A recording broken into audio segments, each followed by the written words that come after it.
नमस्कार साथियों, मेरा नाम है आर.के. सिंह। संस्कृति आईएएस यूट्यूब चैनल पे आप सभी का स्वागत है। आज एक बड़े ही महत्वपूर्ण मुद्दे की चर्चा करने वाले हैं और ये मुद्दा जुड़ता है भारत और ओमान से।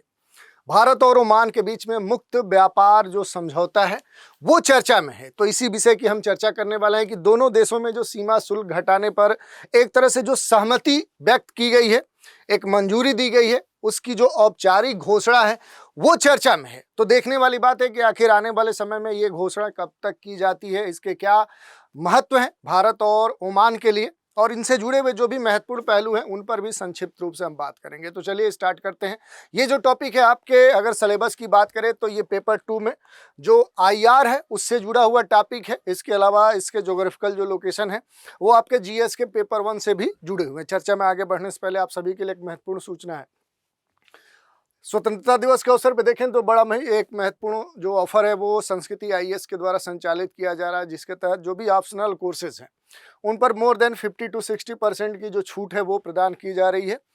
ऑनलाइन मोड पे संचालित किए जाने वाले संस्कृति आईएएस के द्वारा ज्योग्राफी ऑप्शनल और हिस्ट्री ऑप्शनल के जो बैचेज हैं, जो नए कोर्स हैं, उनमें एडमिशन ओपन है और इनकी जो भी फीस है उन पर डिस्काउंट के बाद इस पर महत्वपूर्ण छूट दी जा रही है। जैसे ज्योग्राफी की जो फी है वो 45,000 है, लेकिन इस डिस्काउंट के बाद ये जो फी है वो केवल 25,000 है। वैसे ही हिस्ट्री की जो निर्धारित फी है वो भी 45,000 है, लेकिन डिस्काउंट के बाद इसके लिए जो निर्धारित फी है अब वो केवल 17,500 है। इसके अलावा भी अगर कोई क्वेरी आपकी है, कोई प्रश्न है, तो उसके समाधान के लिए नीचे दिए गए जो नंबर है 9555124124 पर कॉल करके जानकारी प्राप्त कर सकते हैं।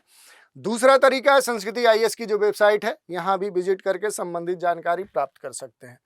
चलिए अब महत्वपूर्ण जो हमारा सूचना है, जो न्यूज है, उसकी हम चर्चा करते हैं। इंडिया और ओमान चर्चा पे हैं। क्यों? तो एफटीए जो दोनों के बीच में मुक्त व्यापार जो समझौता है उस पर सहमति हो गई है। दोनों देश एक तरह से सहमत हो गए हैं और इसका जो औपचारिक ऐलान है वो जल्द ही हो सकता है। इसी कारण से ये जो मसला है ये चर्चा में है, क्योंकि हाल ही में भारत और पश्चिम एशियाई देश जो ओमान है, बड़ा ही महत्वपूर्ण छोटा सा देश है, इसकी देखें तो स्थिति बड़ा ही स्ट्रेटेजिक लोकेशन वाली है। ऊर्जा जो एक तरह से देखें जहां से बड़े स्तर पे आयात निर्यात होते हैं वहां पर इसकी अवस्थिति है और इस देश के साथ भारत के व्यापक जो वैश्विक भागीदारी है, साझेदारी है, उससे जुड़ा हुआ जो समझौता है सेपा, जिसे कॉम्प्रिहेंसिव इकोनॉमिक पार्टनरशिप एग्रीमेंट कहते हैं। क्या बोलते हैं? सेपा। ये क्या है?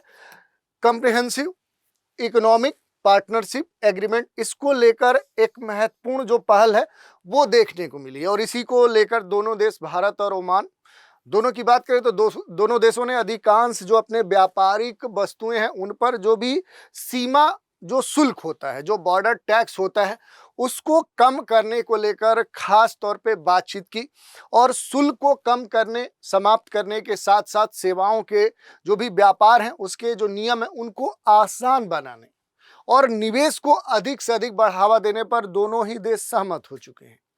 एक सीनियर ऑफिसर की माने तो एक वरिष्ठ अधिकारी के अनुसार समझौते का जो अरबी अनुवाद है वो ओमान में जारी है और दोनों देशों के जो मंत्रिमंडल हैं उनसे मंजूरी मिलने के बाद हाल ही में देखें तो महीने डेढ़ महीने में हो सकता है कि इसकी जो औपचारिक घोषणा है और इस पर जो हस्ताक्षर है दोनों देशों के द्वारा कर दिया जाएगा। तो इस कारण से ये जो मसला है ये खास तौर पे चर्चा में है। अगर इसके थोड़ा सा बैकग्राउंड की हम बात करें कि ये जो प्रस्तावित समझौता है, इस पर औपचारिक जो बातचीत है ये कब शुरू हुई थी, तो ये नवंबर 2023 में शुरू हुई थी।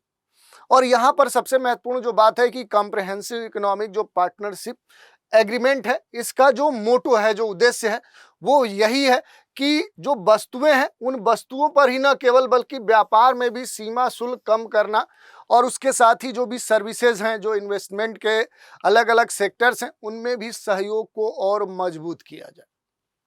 भारत और ओमान के साथ देखें तो ये जो समझौता है ये यूएई के साथ 2022 में हुए सीपा के बाद देखें तो खाड़ी क्षेत्र में दूसरा जो बड़ा मुक्त व्यापार समझौता है उस रूप में ये चर्चा में है। तो इस कारण से ये पूरा जो मसला है, ये जो समझौता है, जो फ्री ट्रेड एग्रीमेंट है, जो मुक्त व्यापार समझौता है, ये चर्चा में है। अगर आर्थिक एकीकरण के स्तर की बात करें तो बड़े स्तर पे इसका जो सीक्वेंसिंग है वो देखने को मिलता है। पीटीए है, एफटीए है, सेपा है, कस्टम यूनियन है, कॉमन जो मार्केट है, इकोनॉमिक जो मार्केट है, ये इस तरह से क्या बनता है, एक पूरा इसका संरचना बनता है, एक पूरा स्ट्रक्चर बनता है। अगर इसको थोड़ा सा हम देखने का प्रयास करें, जो पीटीए है ये क्या है, ये अधिमान्य व्यापार जो क्षेत्र होता है, जो एक तरह से देखें प्रिफरेंशियल जो ट्रेड एरिया है उस रूप में ये जाना जाता है। इसका मीनिंग क्या होता है, तो जो भी सदस्य देश हैं वो कुछ वस्तुओं पर एक या दूसरे को सीमित करते हुए सीमा शुल्क में छूट देने का प्रयास करते हैं। तो इस तरह का तरीका लगाया जाता है। ये सबसे प्राथमिक स्तर पे होता है। आप देखिए सबसे क्या है, ये बेस लाइन पे है, ये क्या है, ये बॉटम में है, तो इस कारण से ये प्राथमिक स्तर पे होता है। जबकि इसके बाद जो एफटीए है, फ्री ट्रेड एग्रीमेंट, जो मुक्त व्यापार जो समझौता होता है, ये जो भी सदस्य देश होते हैं उन सदस्य देश अधिकांश या फिर सभी वस्तुओं पर एक दूसरे के साथ जो भी ट्रेड करते हैं, जो व्यापार है उस पर सीमा शुल्क समाप्त कर देते हैं।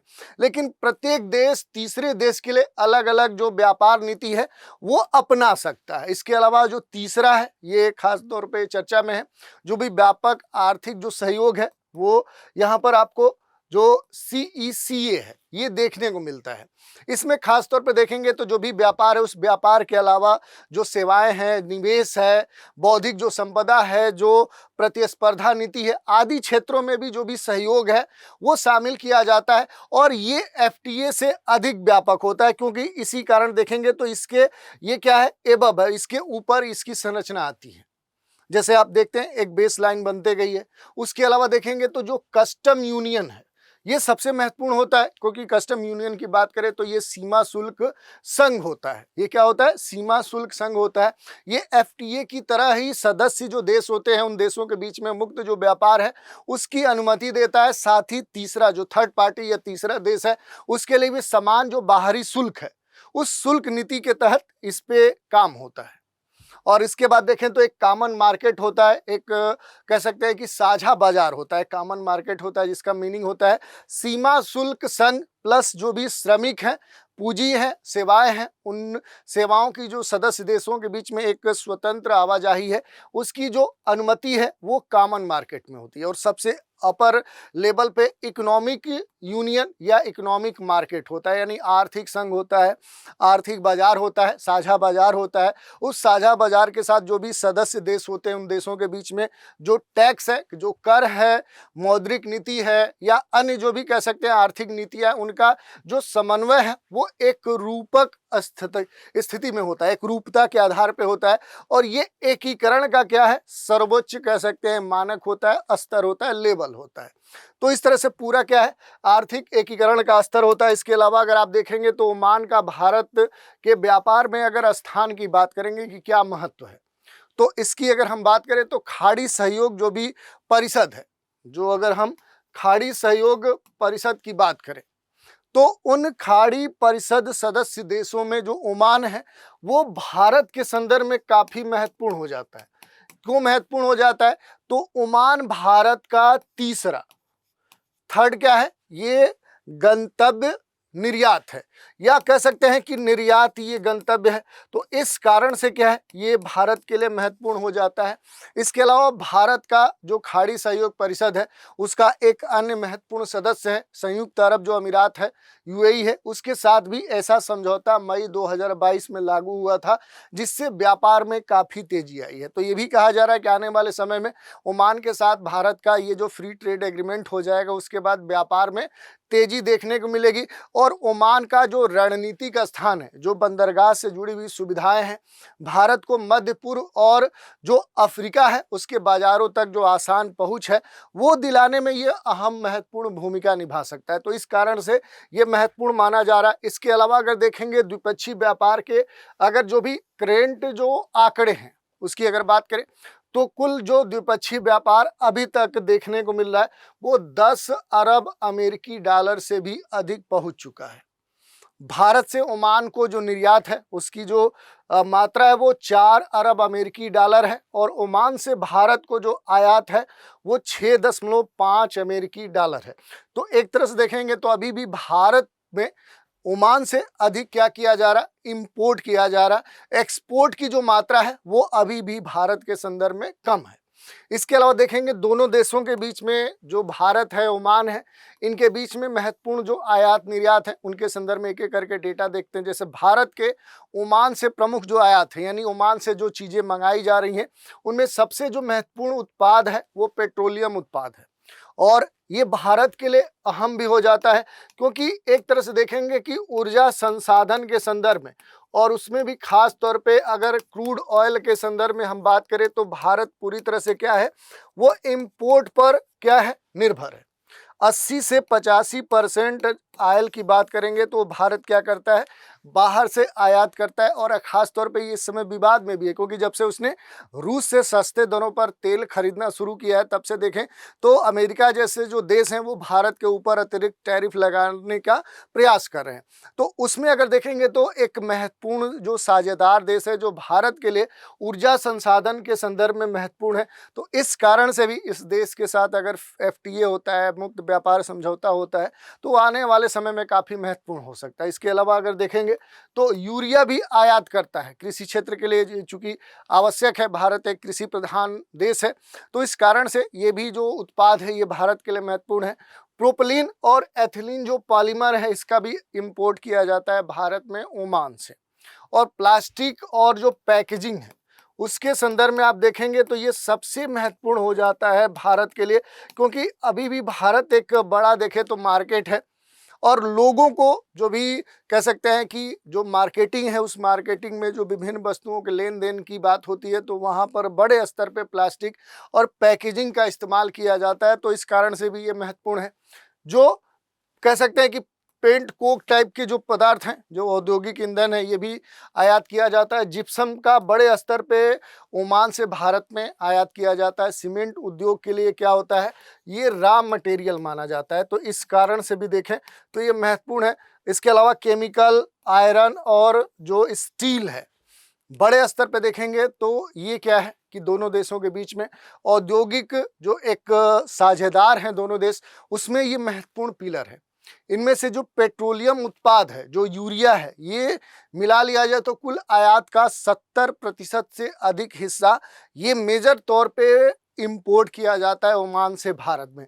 तो सबसे जो महत्वपूर्ण यहाँ दो प्रोडक्ट हैं वो पेट्रोलियम और यूरिया हैं, तो इनके बारे में हमने देख लिया। इसके अलावा थोड़ा सा एक दो और बातें हैं, जैसे इस तरह के जो भी एग्रीमेंट हो रहा है, जो मुक्त व्यापार समझौते हो रहे हैं, आखिर इसका इम्पैक्ट क्या आने वाले समय में देखने को मिल सकता है, इसका लाभ क्या हो सकता है। देखिए, सबसे बड़ा जो लाभ होगा वो ट्रेड में होगा, क्योंकि आप सभी जान रहे हैं कि इस समय दुनिया में जो एक महत्वपूर्ण जो क्षेत्र हो चुका है वो क्या हो चुका है, जियो इकोनॉमिक्स हो गया है।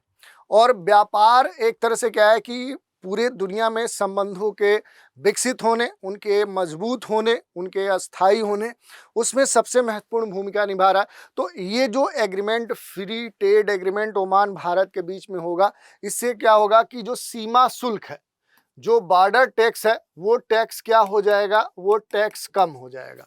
अगर टैक्स कम होगा तो दोनों देशों के बीच में जो व्यापारिक वस्तुएं हैं, उन वस्तुओं का क्या होगा, जो लागत होगी, जो फैक्टर कॉस्ट होगी, वो कम हो जाएगी। और इससे क्या होगा कि जो इंपोर्ट है, जो एक्सपोर्ट है, वो क्या हो जाएगा, वो बढ़ जाएगा। तो इस कारण से एक पॉजिटिव इम्पैक्ट देखने को मिलेगा। इसके अलावा देखें तो जो एक इन्वेस्टमेंट है, इन्वेस्टमेंट का जो फ्लो है वो भी बढ़ेगा, क्योंकि निवेशकों के लिए क्या होंगे, जो नियम होंगे, जो कानून होंगे, वो क्या होंगे, वो काफ़ी आसान हो जाएंगे।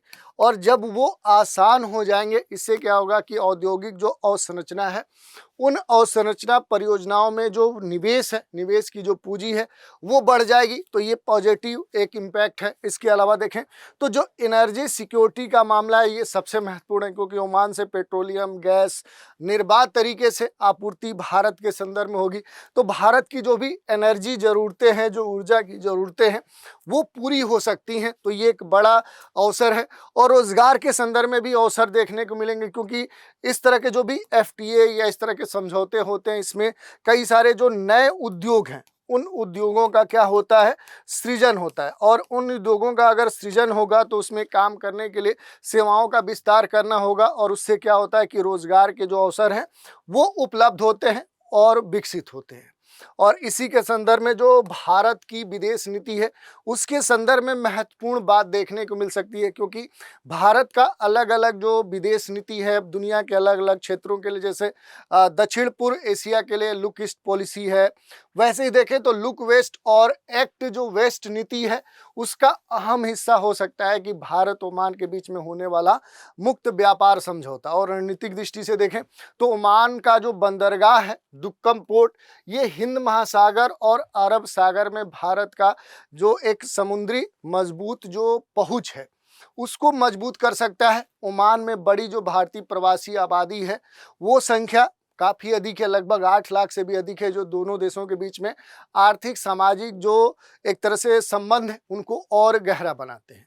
इसके अलावा भी देखेंगे तो कुछ महत्वपूर्ण चुनौतियां हैं। जैसे चुनौतियों की बात करेंगे तो दोनों देशों को अब भी ये सुनिश्चित करना होगा कि ये जो फ्री ट्रेड एग्रीमेंट हो रहा है इससे छोटे और मध्यम जो इंडस्ट्री है वो अफेक्ट ना हो, वो प्रभावित ना हो, उनके ऊपर निगेटिव इम्पैक्ट ना हो। इसके लिए जो भी नियम है, जो रेगुलेशन है, उसमें क्या लाना होगा, दोनों देशों को पारदर्शिता लाना होगा, अकाउंटेबिलिटी लाना होगा, और जो डिस्प्यूट है उनके समाधान के लिए एक ऐसा सिस्टम, एक ऐसा तंत्र विकसित करना होगा जिससे त्वरित स्तर पर इस तरह की समस्याओं का समाधान हो सके।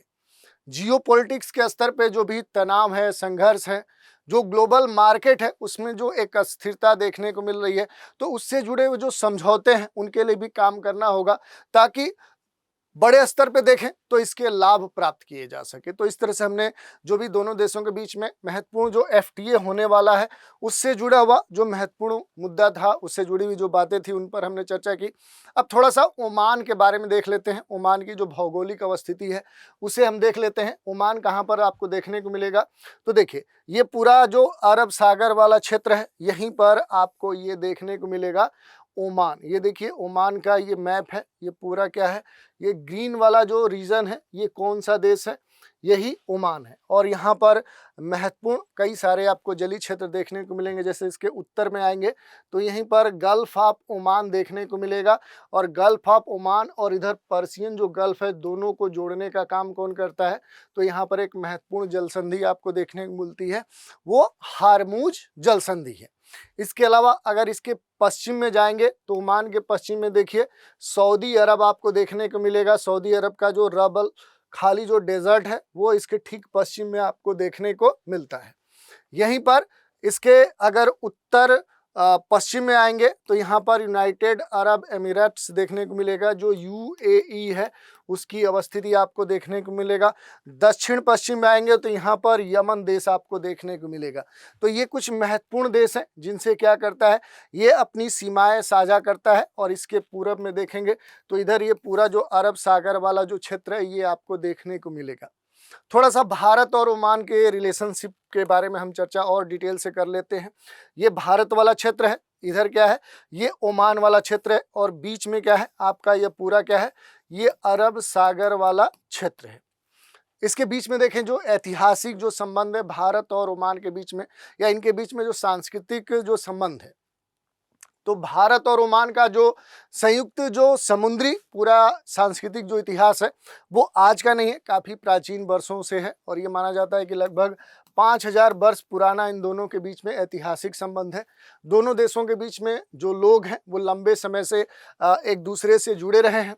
औपचारिक जो राजनयिक संबंध है दोनों देशों के बीच में, यहाँ पर अगर देखेंगे तो ये कहा जाता है कि औपचारिक तौर पे जो संबंध विकसित हुआ वो आज़ादी के बाद 1955 में देखने को मिला, और 2008 में दोनों देशों के बीच में देखेंगे तो जो संबंध हैं वो और क्या हो गए, बेहतर हो गए, विकसित हो गए। और अंतर्राष्ट्रीय मंचों पे भी खास तौर पे आप देखेंगे तो इनके बीच में जो सहयोग है वो देखने को मिला। जैसे ओमान भारत एक रणनीतिक जो साझेदार हैं उस रूप में सबके सामने आए। ओमान कई सारे प्रमुख मंचों पे भारत के साथ कार्य करता रहा, जैसे खाड़ी जो सहयोग परिषद है, अरब लीग में भारत के साथ वो काम करते रहा, हिंद महासागर जो रिम एसोसिएशन है, IORA है, इसमें भी भारत के साथ वो सहयोग करते रहा है। इसके अलावा अगर डिफेंस सेक्टर में अगर सहयोग की बात करेंगे तो भारत ओमान के बीच में नियमित जो संयुक्त सैन्य अभ्यास है वो भी होते रहे, जैसे वायुसेना का जो ईस्टर्न बीच है, थल सेना में देखें तो अल नजा है, नौसेना के स्तर पे देखें तो दोनों देशों के बीच में नसीम अल बहर। तो इस तरह के विभिन्न जो सैन्य अभ्यास हैं वो दोनों देशों के बीच में समय दर समय ये होते रहे, तो दोनों देशों के बीच में जो रक्षा संबंध है वो काफ़ी बेहतर मजबूत है। रक्षा सहयोग, समुद्री सुरक्षा, आतंकवाद रोधी जो अभियान है, उन अभियानों और जो प्रशिक्षण आदान प्रदान है उस पर खास तौर पे इस तरह के जो अभ्यास है वो केंद्रित किए गए हैं ताकि दोनों देश एक दूसरे का सहयोग कर सके। और इसी के संदर्भ में विशेष जो सम्मान है वो चर्चा में है, क्योंकि स्वर्गीय महामहिम जो सुल्तान कबूस हैं उनको गांधी शांति जो पुरस्कार है 2019 का प्रदान किया गया था। ये सम्मान ओमान भारत संबंधों को मजबूत करने के लिए और खाड़ी में शांति को बढ़ावा देने का एक जो प्रयास है उस स्तर पे देखा जाता है। अगर व्यापारिक आर्थिक संबंधों की हम बात करें तो दोनों देशों के बीच में 2022 में चीन के बाद भारत ओमान का दूसरा सबसे बड़ा क्या है, कच्चा तेल निर्यात गंतव्य था। संयुक्त अरब अमीरात, अमेरिका, सऊदी अरब के बाद देखेंगे तो भारत ओमान का चौथा बड़ा सबसे बड़ा क्या है, गैर तेल निर्यात बाजार बन चुका है। भारत संयुक्त अरब जो अमीरात है उसके बाद ओमान का दूसरा सबसे बड़ा आयात स्रोत बन चुका है। तो इस तरह से आप देख सकते हैं कि विभिन्न अलग अलग क्षेत्रों के स्तर पे भारत का एक महत्वपूर्ण साझेदार ओमान है।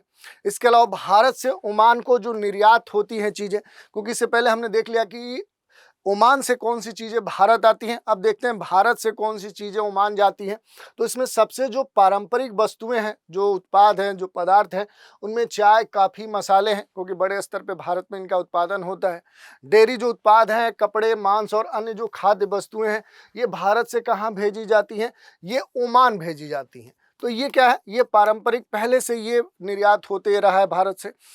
प्रेजेंट में देखेंगे तो अन्य जो प्रमुख निर्यात हैं उनमें लोहा, इस्पात, कार्बनिक जो रसायन है, अनाज, चावल, मशीनरी, यांत्रिक जो उपकरण हैं, विद्युत जो मशीनरी है और जुड़े हुए जो उपकरण हैं, ये भी अब भारत से ओमान भेजे जा रहे हैं। भारत के द्वारा ओमान से जो आयात हो रहा है, तो पहले भी हमने देखा, फिर से देखते हैं, ऊर्जा और खनिज हो रहा है, जिसमें लिक्विड जो नेचुरल गैस है, पेट्रोलियम तेल है, बिटुमिनस जो खनिज है उससे प्राप्त जो पदार्थ हैं, कच्चा तेल है और कृषि और औद्योगिक कच्चे माल से जुड़े हुए जो विभिन्न पदार्थ हैं, यूरिया, नमक, सल्फर, जिप्सम, जो चूना है, सीमेंट है, प्लास्टरिंग जो सामग्री है, ये क्या होता है, ये भारत के द्वारा ओमान से आयात किया जाता है।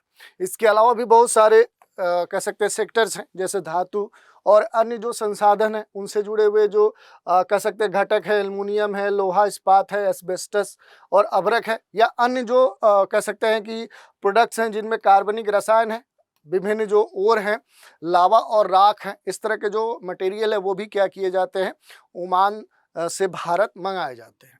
सबसे जो महत्वपूर्ण बंदरगाह है जिसकी अवस्थिति हमने पहले ही बात की थी, वो क्या है, पोर्ट ऑफ दुक्कम है, ये ओमान है। और ओमान के अगर पूर्वी हिस्से में आएंगे तो यहीं पर आपको कौन सा देखने को मिलेगा, पोर्ट ऑफ दुक्कम। ये दुक्कम जो बंदरगाह है ये बड़ा ही महत्वपूर्ण है, क्योंकि ये पूरा हिंद महासागर और ये अरब वाला सागर वाला जो क्षेत्र है, यहाँ पर भारत की जो समुद्री रणनीति है उसके लिए ये सबसे महत्वपूर्ण गंतव्य माना जा रहा है, स्ट्रेटेजिक लोकेशन माना जा रहा है। और ये भारत को अरब सागर, लाल सागर, हिंद महासागर, ओमान की खाड़ी तक जो सीधी पहुंच है ये बनाता है, और यहाँ से सीधे पर्शियन जो गल्फ है वहाँ तक की जो मौजूदगी है वो भारत के लिए सुलभ कहलाता है। अपनी जो स्ट्रेटेजिक लोकेशन है, जो रणनीतिक स्थान है, उसके कारण ये जो बंदरगाह है ये भारत को इस क्षेत्र में चीन की बढ़ती हुई जो समुद्री उपस्थिति है उसको भी प्रभावी ढंग से उसका काउंटर करने में, उसका मुकाबला करने में सक्षम बनाता है। साथ ही जो दुक्कम बंदरगाह है ये सबसे महत्वपूर्ण बंदरगाह इसलिए माना जाता है कि यहाँ से ऊर्जा, जो भी व्यापार है, जो समुद्री सुरक्षा है, उसके सहयोग के लिए ये सबसे महत्वपूर्ण हो जाता है। तो इस तरह से ये जो बंदरगाह है ओमान का, ये भारत के लिए काफ़ी महत्वपूर्ण हो जाता है। तो इस तरह से पूरा हमने देख लिया कि भारत ओमान के बीच में जो फ्री ट्रेड एग्रीमेंट है आखिर वो क्यों चर्चा में है, उससे जुड़े हुए जो भी अहम पहलू थे उन पर हमने बात की। इसी चर्चा पर आधारित एक प्रश्न देखते हैं, भारत और ओमान के बीच में प्रस्तावित मुक्त व्यापार जो समझौता है उसको आधिकारिक तौर पर किस नाम से जाना जाता है? Free trade agreement, comprehensive economic partnership agreement, Gulf trade accord, West Asia trade pact. तो इसमें से सही उत्तर का चुनाव आपको करना है। तो आज के एपिसोड में इतना ही। आप सभी हमारे साथ बने रहें, इसके लिए धन्यवाद।